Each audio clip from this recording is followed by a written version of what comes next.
me get my program in front of me. Oh, hi, everybody. This is Kathy L. Murphy, and I am reporting live from my little cabin in the woods, Murphy's Law. We're all getting ready for weather across the country, but we're having people coming from around the world to our International Pulpwood Queens and Timber Guys Book Club Reading Nation. But this morning, our focus is on the incomparable Mandy Haynes. She is the brainchild behind this wonderful book called Works in Progress, which is featuring 59 of our authors. And we are so proud of our January book club selection. The cover's magnificent. The stories are great. Ruthie Landis, who's one of our authors, has been every day posting a review on each one of the stories. So you all send out a big thank you to Ruthie Landis up in Chicago. Mandy is an author. Mandy is an artist. We've done some collaborations together. She is the editor-in-chief and publisher of Reading Nation magazine. She also, she has other jobs. You know, she works for A Million Island magazine, and I don't think there's anything that Mandy can't do. If I have a problem, I just call Mandy.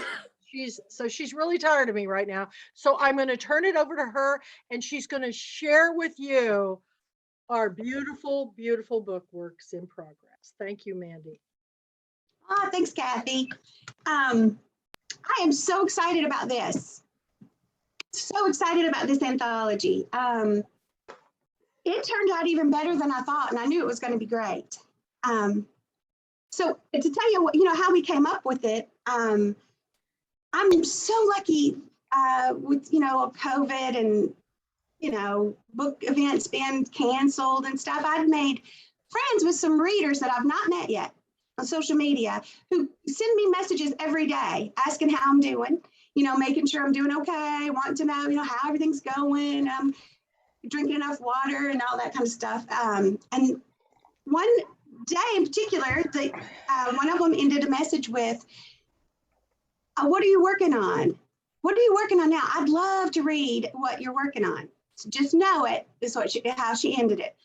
So I went to bed and I thought about that. When I woke up the next morning, I thought, dang, I know a lot of readers a lot of authors have those readers just like that would love to read their works in progress. So I was making my coffee and I thought, dang, I'm going to see if Kathy what she thinks about putting together an anthology of works in progress with our authors. And she was like, that's a good idea.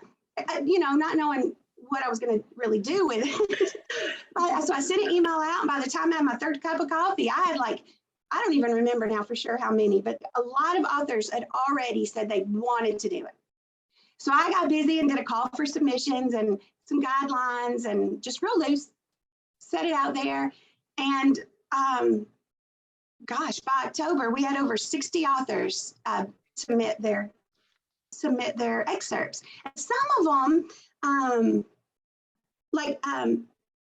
Mary from Boop and Eve's Road Trip, it's a chapter that didn't work. So all of her readers that love that novel, how fun, they'll get to see a chapter that had to be taken out because it just didn't fit. There are some excerpts that are the same thing as Mary's, they're published, but characters were taken out. It's just such a little treasure.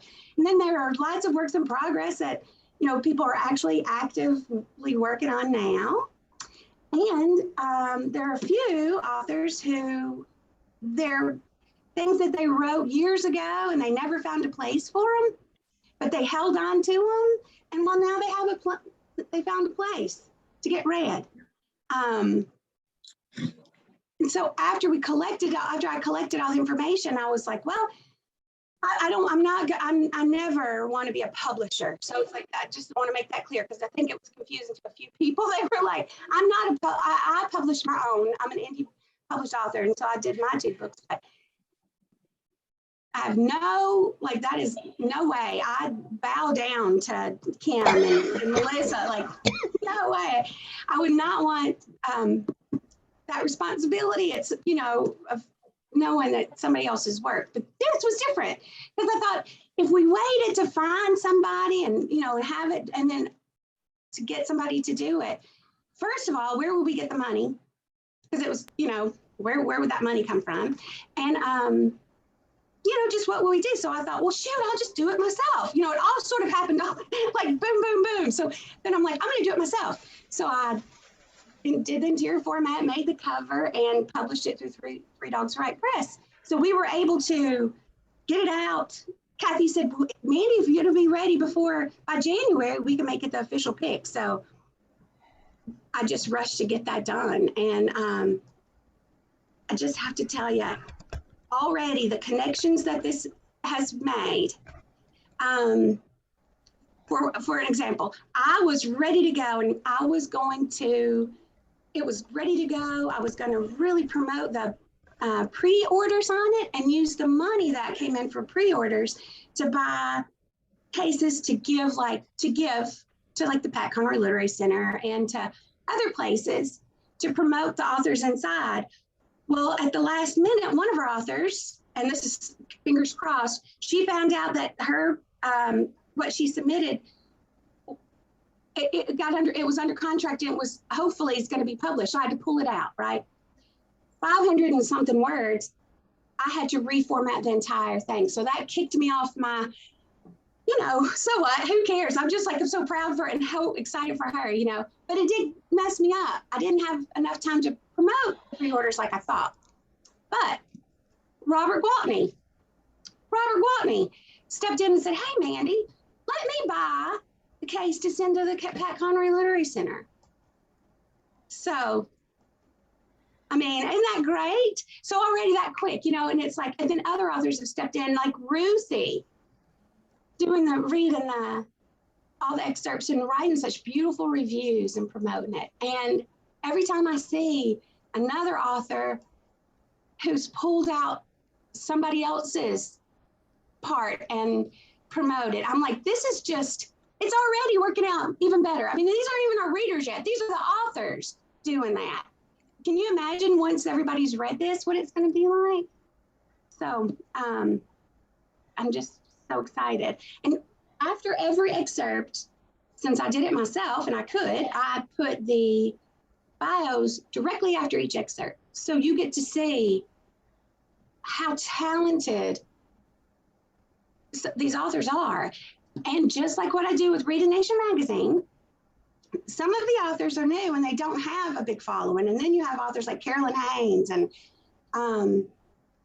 Kathleen Rogers, and that are just, killing it. How cool that to be able to give the newer authors that spot right there because their stories are they're great. They're really good.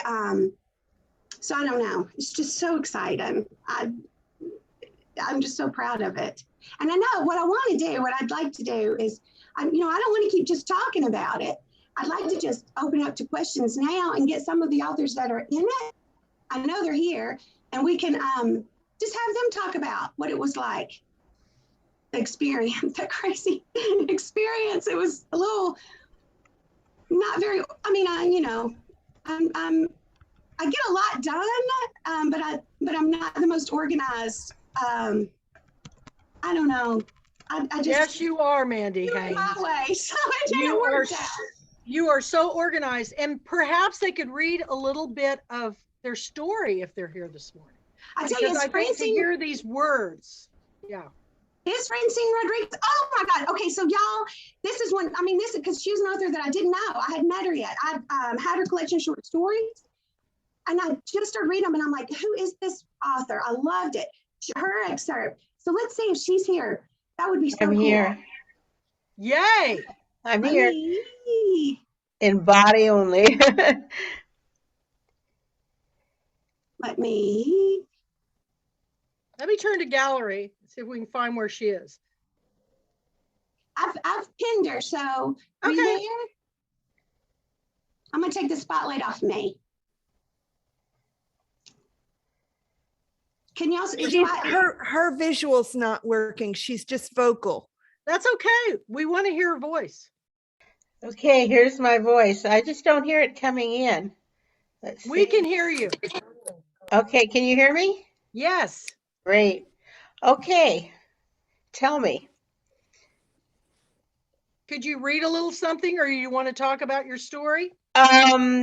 I can't read from it right now because I don't have the book with me, but I can tell you a little bit about how it evolved. Um, this is actually fairly real to life, as they sometimes term my writing, what do they call it, grim reality or something of that nature, with a feminist twist. That's what I heard it referred to. Um, the story takes place near my home, at an intersection where the freeway joins on to the main street. And I pass that quite often. That's how I get on the freeway. And there's a little memorial there with a lot of flowers and a teddy bear and part of a broken bicycle. So I always wondered what that was about. And I see people walking by all the time. And of course, this is LA, right? So there's people on the corners selling oranges and flowers, stopping the cars at the entrance of the freeway. And there's this older man there, African American man. He's in a wheelchair. He spends most of his day and part of the night out there trying to solicit funds. Um, he doesn't look quite all there. You could see he's drinking or maybe drugging, but he's there, faithfully every day, wheeling up and down to the cars, trying to get somebody to give him change. And I gave him change, and when the light stopped and it's feasible, I'd always give him a little change. There's another woman who stood out for me who sells oranges there, and I guess she stood out because she didn't look like the I don't know what you say, typical immigrants that live around here dressed. She wore more of the Oaxacan type costume from her country, with the long skirt and the apron and the black stockings and the braids tied behind her back. But when I saw her face, she looked fairly young. I mean, she wasn't an older woman. She might have been in her, I don't know, mid-20s. So I would see these characters every day. And then one day, which happens here quite often, um, this gangbanger had smacked the back of my car, uh, which crushed in the bumper. And of course, I got out. And of course, he was not willing to do anything. I probably have no insurance and he wasn't going to deal with it. So he pointed his gun the way they usually do. And you get back in your car and go away because you're not going to mess with this guy. I mean, he's loaded, I'm not. So I was driving away one day and I thought about these characters. And I thought, well, what would happen if they met, if they collided there on that corner with their separate worlds? What would happen? How would they interact? What would be the result of the interaction? And that night, I went home and I wrote the story Encounter because that's literally what it was about. And it tells the story of how those flowers and that memorial came to be on that corner by the freeway. The backstory is a young mother who lost her child in a traffic fatality where she ran out into the street and she was killed by a motorist. So every day the mother has to pass this memorial on the way to taking her bus to work. And on this particular morning, she passed the man in the wheelchair as always, but along comes a gangbanger in a car, pulls over, and he attempts robbery. And the woman has just enough money in her purse to pay her cell phone bill so she could get connected with the world later on in the day. And as the robbery progresses, the characters develop, and you see them become who they should be or who maybe they really are inside. And when they leave each other, there's definite changes made in all of them. And so that's the story of Encounter. I think about it every time I drive by that location, which is pretty often. I try to write things which I found that they say write about what you know. And the more I delve into this and I listen to all of the storytellers here, I start thinking there's so many incidents from my life, from growing up around here, that would make stories. I'm not going to bet on them being of interest to everybody, but I know some people were interested in these stories, and some of them are quite far out there, actually. Maybe not in other realms of society, but around here, they're kind of the norm. So I've been writing. I've been writing from childhood memories, which just sort of brought the house down on me a lot from, family members. My daughter, one of them in particular, finding out about her grandfather, who she really never was interested in, but she found out about his communist leanings, the fact that he was the wheel man in several robberies, all of the naked, skeletons crawled out of the closet.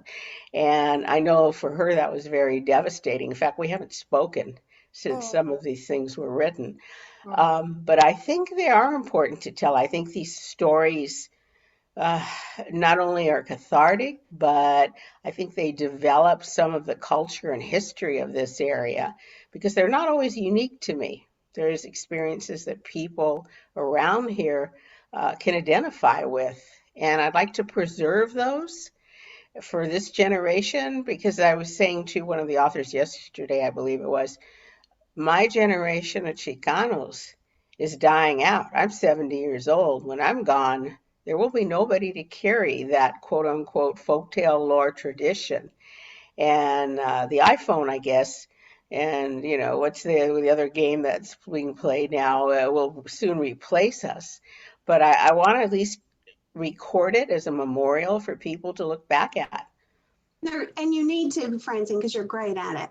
Thank And you. we've talked, because then like my stories are very Southern Tennessee, right? Right. Country, like, and not even like country people. It's like, I didn't grow up on a farm or any of that, but you know what I mean. And it's I so do. funny how we've talked how, even though there's two like completely different sets of people, a lot of the struggles are the same. Right. I see that so clearly. And I think I indicated to you the other day, I'm working on a novel about a young right-wing neo-Nazi woman and her activities in the movement up to January the 6th when the insurrection happened. And as I wrote her, I started seeing that a lot of her background meshed with some of the people that I, yes, have written and worked with. And I thought, well, wait a minute, how could that be? But it's very true. Carolyn Haynes said yesterday in our panel that if a story needs to be written, it's gonna tell you what to write. Like Yes. You don't need to be, find yourself limited. You just listen to your characters and write the story. We've got some more people that have raised their hands. So is there anything else, Francine, you want to say real quick before we? No, I really appreciate being included with all these talented people, so credentialed and so experienced. So it's a humbling experience, and I really, really appreciate having that ability to do that at this time in my life. Thank you, Mandy. You're welcome, Francine. I have to say the same thing. It was so funny because I knew this, and I knew I was publishing, like I knew I was doing it, but it didn't hit me until I got the book and held it in my hand, and I was like, dang, I did this. Mhm. But I could have done it without y'all, but dang. All right, so Joanne Easley is next. There she is. Hi, everybody. I have my copy and I've been working my way through it. There's wonderful work inside. My story, A Slice of Suburbia, is from chapter 5 of my current work in progress called I'll Be Seeing You. It's the story of Lauren Eaton, who was, if you know Sweet Jane, my debut novel, is the AA sponsor of Jane. And this is Lauren's backstory. I just had to tell it because I fell in love with the character when I was writing Sweet Jane. She has had a child out of wedlock and fled New York for Dallas. And now she's back in New York because she's fallen into budding alcoholism and promiscuity. And she needs a change of scene known as a geographical cure, which never works. As I boarded the train at Grand Central Station on the way to visit my friend Millie, I thought back to our goodbye luncheon 5 years ago, just before Pearl Harbor. At the time, she was newly married and already pregnant, ecstatic about her new home in Scarsdale. On the other hand, I was about to flee Manhattan for Dallas because of the ruination of my reputation after word got out I'd born a child out of wedlock. In shame, I had cut all ties with my old modeling buddies, except Penny.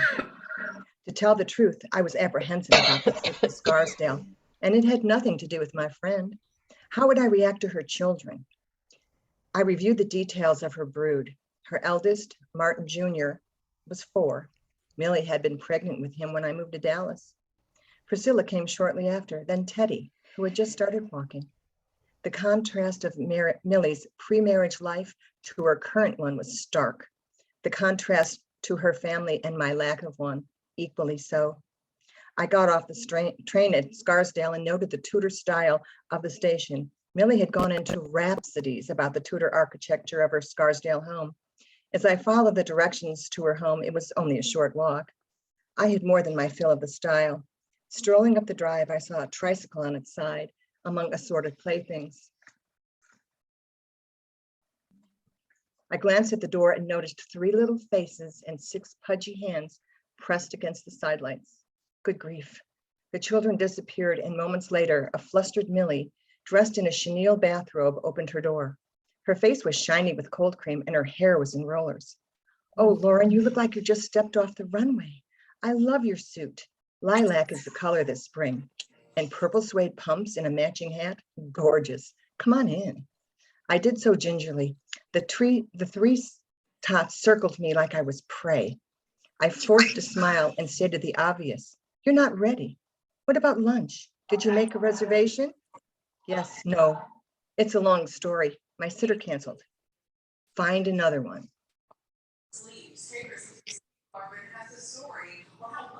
Thank you for the opportunity to read. And I hope to have, I'll be seeing you release this year. Andy? Are you there? Mandy's on mute. Okay. Thank you. If people can't find the raise hand, when you click on the smiley face reactions button, there's a bar that says raise hand, just so you know. And of course, if you can't find it, just jump in. I mean, we're so easy going here. So it looks like Susan Wingate's next. Okay. Hi there. You're going to see, I haven't fixed my hair or even put on lipstick, so no one's going to see me. Can you hear me okay? Mhm. Okay, good. I'm going to turn up my volume just a little bit. Is this too loud? Okay. All right. So I just bought the ebook, which is always wonderful morning because I can read it because I keep everything dark. And I can't remember, of this. It's called Story 18 in the work in progress. I just have, Andy, thank you so much for doing this, because it's just an honor to be included. And I'm going to echo Francine's emotion that it's an honor to be included with such talented and amazing. And so thank you. And for all your hard work. I know how hard you both work. I'm stunned at how hard you guys work. So thank you both for this opportunity. And again, I bought this, the ebook. Also got the print coming, but I haven't received it yet. So I've got the ebook up. And this, again, it's called Story 18. And it's about, most of my stories take place in Friday Harbor, where I live on San Juan Island off the coast of Washington State. And my tagline for my website, my whole persona is small towns, big trouble. And so this is a story about a young husband and wife who had a child, but the child goes missing. And so that's just a little bit of the background. Okay, so they blamed a great horned owl. Owls that size of a great horn can sweep in and snatch up a small dog, so why not a baby? Quiet too. Don't even know when they fly an inch above your head. That's how they get their food. Good thing your head's not to the owl's liking, Rupert. Ah, hush, Sam. Your head's not a good fit for nothing. Things like that. The earth shifted, the beige sand compacted and split. Fissures appeared like veins on an old man's nose under the weight of Charlie's enormous bare feet. And although he was not quite 16 months old, he towered over the beachfront, wading in and out of the water like a dog dashing from waves, testing the coldness, stumbling around, sometimes falling into a sitting position, learning to walk on his new baby legs. He pulled kites out of the air, disrupting older kids who biked beach for playtime, who wanted to torment Charlie. He was a lost child, his photos up on telephone poles, taped to the window of the post office and grocery store, up on social media pages. Lost child, Charlie Kettering, 16 months old, was wearing a diaper, a round face and baby smooth skin with a shag of blonde hair defining his forehead, lovebird blue eyes, bubblegum lips, his shoulders soft and delicate, satiny. The parents wanted to describe him more, how he gurgled in the tub and slapped at the water, how he smelled when she lifted him from his nap into her neck, how he banged on metal pans and loved Cheerios out of the box and all over the tray on his high chair, how he was trying to say mama, but couldn't get it exactly right, how each parent hoped for his first words how each parent hoped his first words would be for one and not the other, how the father said, what if he says caca during one heated game of tickle me on the floor, how the mother laughed and said, or doo-doo.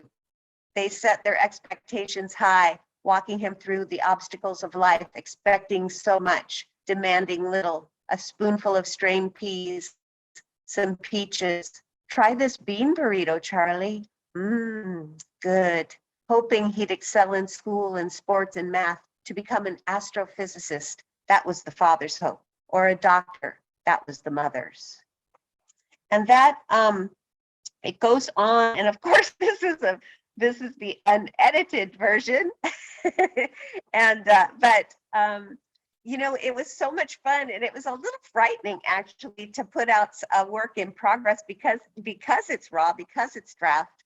But when you look at it, hopefully when writers look at their works in process, they see that the bones are there, that there is a story to be told there, and it's just waiting to get out.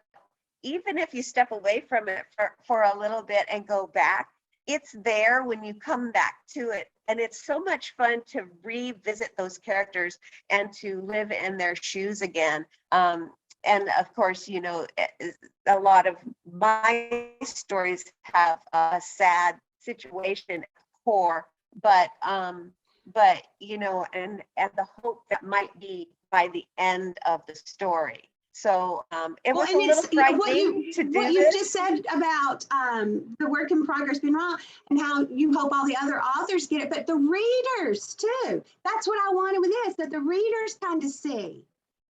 Oh, I hope so. Yeah. All right. So anything else, Susan? We got some more people. That's it. Thank you. And I love I can't, everyone, I'm like, oh, it's my favorite. And then the next one, that's my favorite. They're all so good. Okay, it's Carolyn Haynes next.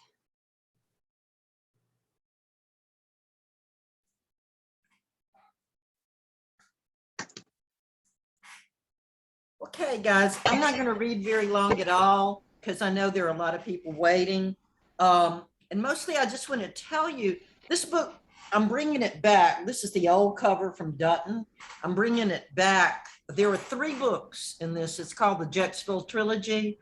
The first book that I published was actually set in 1963. And then this one is set in 1926. And then the third one is set in like 1995. So it's a crazy kind of way to go about telling stories. But the first one is a coming of age story. And they all center around the McVeigh family. And this is narrated by a 16-year-old mail order bride named Maddie. who is married to the town's barber, who turns out to be a very brutal man. So she learns her independence from a woman named Johanna McVeigh and her daughter Duncan. And Duncan and John is a free thinker. She lives her life in the way she wants to. She dances. She drinks.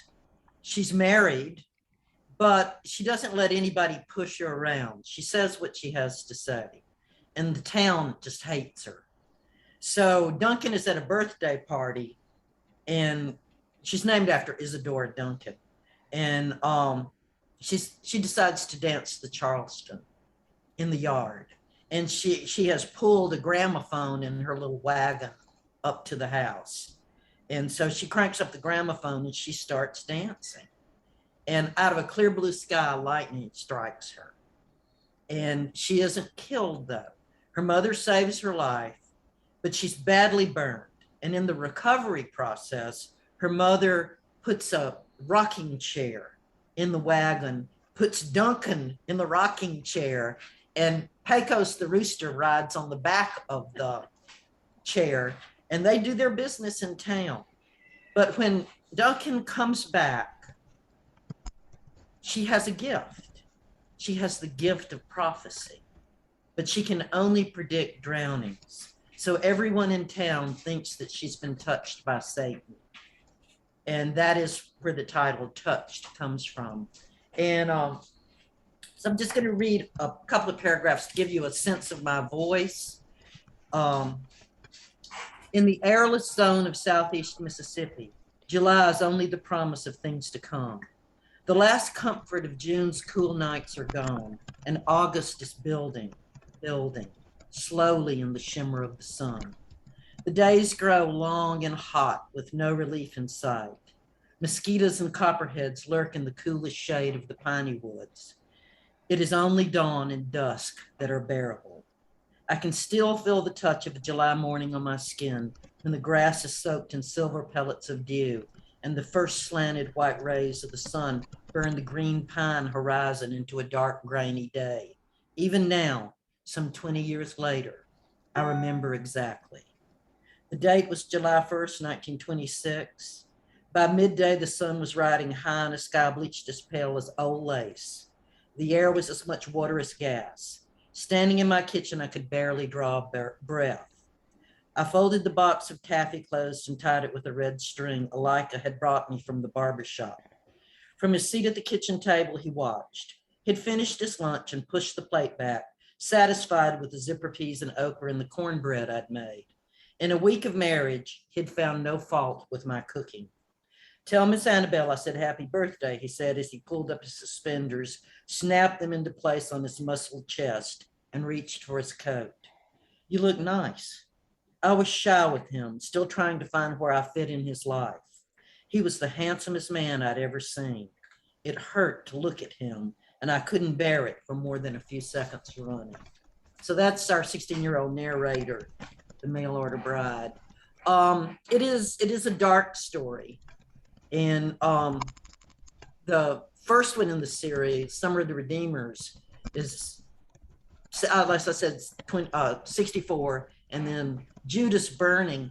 I had to help my niece write a paper for college where I learned about the tradition of Judas burnings.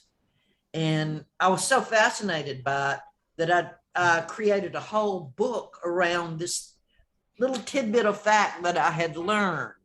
And that's really how I like to write. I told Mandy in another session that I believe the story is a gift. It's not up to us to tell the story what it is. It's up to us to tell the story we're given as a gift and not try to craft it. I had one student when I was teaching, she had the most incredibly lovely literary voice. And all she wanted to write were blow 'em up thrillers. And she was never successful because she kept trying to control the story and shove it into the square peg hole. And it was a round story. And I could never convince her not to do that. So that's all I have to say, except for one tip. Do not ever repair your glasses with Gorilla Glue because it foams and gets bigger. So don't do that. Thank you, Carolyn. Thank you so much, Mandy, for letting me be here. You and Kathy, y'all are just amazing for writers. Thank you. Let's see, Laura is next. Hi, everybody. I'm unmuted, right? Yeah. Well, I love to hear other authors read. It's just so special to not just read it yourself, but to hear their voice bring the story to life. And I'm really honored to be part of this anthology. Now, when Mandy mentioned this, emailed about this, I had just written this piece that I submitted, and I had not too long before that finished a first draft of a novel. It was all in third person, and it had a prologue that took place somewhere else than where the story is really situated in the main. And then this first person thing just came to me, and I really, was in a quandary because, like, what do I do with this? The novel's in third person and I already have a prologue and I just don't know what to do. But I sent it off to Mandy and I put it aside for a while, realizing, if I want to do the whole novel in first person, that's a complete rewrite. And I just thought, I just don't know if I can do that. But recently I decided I would. It might totally fail. It might not work at all, but the process I will learn a lot from, So this is called On Shinbone. I returned to Shinbone last week, but like countless nooks and crannies in the world, the lane isn't what it used to be. The attic apartment I rented, bartered for actually, was gussied up and turned into a condominium walled off from the rest of the house and on sale for $1.2 million. All 475 square feet of it. I don't even want to know how much per square foot that is. My landlady, Mary, took me in. No written application or references required in the spring of 1974. She's long gone now, bless her beautiful soul. And whoever buys that attic will be credit checked and underwritten for longer than old Rumpelstiltskin's nap. That is, unless they pay cash, which, hard as it is for us 99%ers to fathom, is a thing. It's hard to say what drew me to Shinbone after all these years. Just an urge that kept pestering like a hungry cat, I suppose. I stayed at Eloise's place near the foot of the hill where Shinbone ends. Eloise's former place, I should say. There's a sign where Shinbone meets 29th Street now that says no outlet. Back in 1974, folks were more flexible about the meaning of outlet.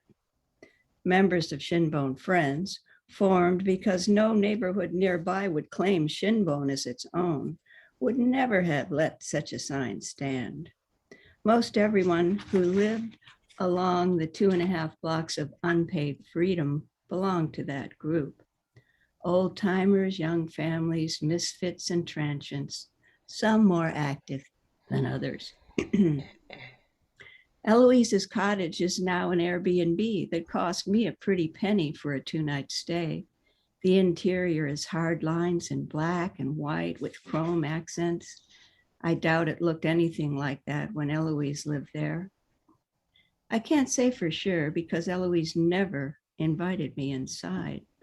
Perhaps because she, a former prima ballerina turned dance teacher, could tell from the get-go that I had no talent for graceful contortions. I was more of an arts and crafts person, dilettante, you might be the right word for it, teaching myself calligraphy from an instruction book I picked up at one of Dot's garage sales. You could say Dot, all auburn curls and wiry energy, was an entrepreneur before anybody used that word. I'm thinking for the sake of time, maybe I should stop there. Yes. I wish we had more time, but yeah, we've got some more, Yeah. Laura. I love, it's beautiful. Oh, thank And you are such a great reader. Like, I Oh, love to thank hear you. We'll have to do this. We're going to have to do this again. Yeah, we could all get together and have a little event. That would be fun. Yeah. All right, so Susan Cushman is next. Let me.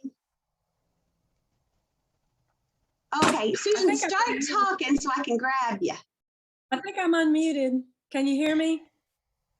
Yes, Can you hear me? yes. There we are. Hey, Mandy, thanks so much for letting me be part of this. And you work so hard, so I'm working a little bit this morning. But mainly I have my weights here because my essay in Work in Progress is called Spandex and Leg Warmers. And it came from a memoir I wrote 20 years ago and decided not to publish, called Dressing the Part, What I Wore for Love. And it covered about 4 decades of my life, kind of using clothing as a literary device to frame it. So chapter 10 of that collection was called Spandex and Leg Warmers, because in the 1980s, I ran an aerobic dance business for about 5 or 6 years. And a lot of it's fun, and you'll recognize, and everybody can probably identify with a lot of it. The backstory of it was that I had eating disorders and body image struggle issues. And at 70, I still have a little of that, but I'm a whole lot better than I was in my 30s. I'm only going to read part of 2 paragraphs. So I was trying out to be an aerobic dance instructor at this business that my parents actually owned in Jackson, Mississippi in the 80s. My father was a marathon runner. So they wanted me to get fit, and they said, you can dance. Why don't you be one of our aerobic instructors? And I'm like, I'm not in shape. And they said, well, come on and try out. So it says, off I went to the sessions with the coordinator my parents had hired. She had been certified by the Aerobics and Fitness Association of America and was a seasoned runner. And when she put us through the paces on my parents' patio that steamy summer afternoon, it was like deja vu from cheerleading two-a-days in junior high school all over again. I was out of breath, bright red in the face, struggling to keep up with the others who were trying out for this new role in the fitness industry. My thighs rubbed together as my nylon running shorts crawled up my butt, and streams of sweat escaped my jog bra and found their way down my lower back into my athletic panties, which were designed to whisk away perspiration and keep my skin cool. None of this went unnoticed by my mother, who was watching through the French doors to the den. Don't worry about your shorts riding up, Susan, she offered in her helpful June Cleaver voice as she came out onto the patio, carrying cold bottles of Gatorade and diet sodas. You'll be wearing tights under your shorts while you're teaching. And sure enough, the precursors to Spanx saved the day when I finally was ready for my first appearance in front of a studio full of women waiting to be whipped into shape by the newly trained instructors of Fittipaldi Sports Aerobics. I think I threw up half the meals I ate the week before the first class I taught, partly out of nervousness, partly from old bulimic habits returning to haunt my efforts. The voices in my head were saying, you can't do this, you're too fat. And sure enough, I was the chubbiest of the first flock of instructors, but not for long. It was almost magical how the pounds began to melt week after week as I led my students in 3 to 6 60-minute workouts each week and practiced the routines at home between the classes. And yes, the compliments helped. As I heard, for the first time in my life, you look great. How much weight have you lost? And are you on a special diet? It was true. I went from 148 pounds to 115 in a few short months and without dieting. After years of pleading with God through many tearful nights to please help me quit eating and please help me lose weight, it was as if my craving for food was suddenly gone. It didn't stay gone, but this is just part of my journey from back in the 80s, Spandex and Leg Warmers, and I'm honored to have it as part of this wonderful collection, Work in Progress, and I'm enjoying everybody else's contributions. Thank you, Mandy. All right, I think we are out of time. or getting close to it. I just want to say real quick. So and the whole thing behind this, I mean, I have an excerpt in here too, y'all. So it's like the whole thing is I wanted to promote each author that submitted. This is not just the anthology. So we have a work in progress Facebook page that has, I've been collecting videos from all the authors where they read a little bit and they do another video with their excerpt, with their description behind the story and of their bios. And like the writing spaces, the pets, just fun stuff. And we try to share all of the cool like awards and stuff that they went over there. So if you want to know more about all authors in here, that's a good place to go for that. And they're on the cover, Work in Progress is the cover of Reading Nation magazine. And when you open it up, just like what I said I was going to do, every author's photos there with links to their websites. So it's really fun. It's a quick way you can find out more about all the authors inside. So y'all are welcome. This is just, this is what it means to be a pulpwood queen, right? Kathy, do you have anything you want to say? I just want to say, you guys, buy this book, give it to all your friends. Let's share to the world who the Pulpwood Queens are. And Mandy, I think you've got pretty much interest of doing one next year for authors who weren't featured in this book. So we've have 22 years of authors. Join the Pulpwood Queens as an author member and send Mandy a submission because you do want to do this, Mandy? Oh my gosh, I tell y'all, it's so funny because as soon as this came out, I posted it's out, it's good. It wasn't even published yet, but it was getting ready. I had so many authors, like I probably got 12 that first day that said, when are you going to do another one? I want to submit to the next one. So I think we'd make, and it will be work in progress. We've gone back and forth, but if it's a theme, it's not your work in progress. I don't like rules. I don't want it to be I'd love what we did with this. It won't be 500 pages though. Never again, that was crazy. But yeah, so I think it'll be an annual thing, so. And just make sure that you have the copyright so Mandy doesn't have to go back and reformat the book after you've signed the contract. So just that. So well, that help was Mandy a surprise. Everybody signed. We had a contract. Everybody signed. They knew. So that was a surprise thing, I think, for her. So it's like everybody sends some. It was Joy Ross Davis, and her excerpt was wonderful, and I hated to take it out because it was so good. But let's send her some good juju out there, y'all, that it's the novel and it's going to be published this year. Great. All right. Okay, we're going to break. And then coming up next is Jonathan Hoda, the Pat Conroy Center with his interns. You don't want to miss this. This is our big fundraiser for the year, the Pat Conroy Center. So see you back on the hour, okay? Thank you, Mandy. Thank you. It's a wonderful book. I'm so proud of you. Thank you. Well, I love the Pulpwood Queens, Kathy. That's what I it's know you about. do. We love each other. Okay, bye-bye.